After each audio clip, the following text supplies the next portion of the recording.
Thank you.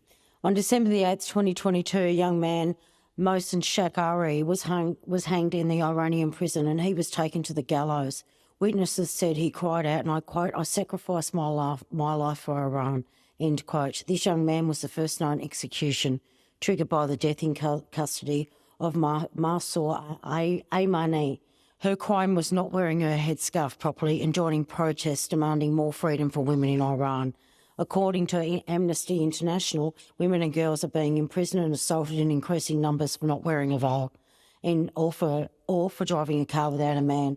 And that Parliament in Iran is close to passing laws that will make it easier for police and security services to oppress, arrest and imprison women and girls. It is disgraceful. Iran should be called out for it. I thank Senator Chandler for bringing on this important matter today. And nice to see the Australian Greens Senator Larissa Warder also speaking up for women in the Middle East, not something they've been making a habit of this year.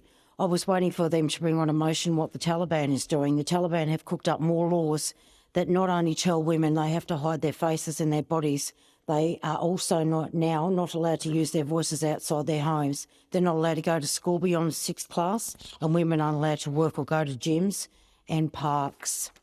You would think the Greens might have more to say about this, but guess what? The Australian Greens haven't brought a single motion forward in the 47th Parliament about the treatment of women in Iran and Afghanistan.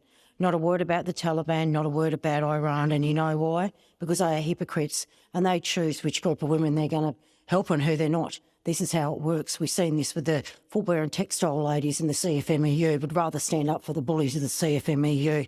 Happy to whip up hate and division, but not happy standing up for the rights of women in the Middle East. And today's just not going to do it at all.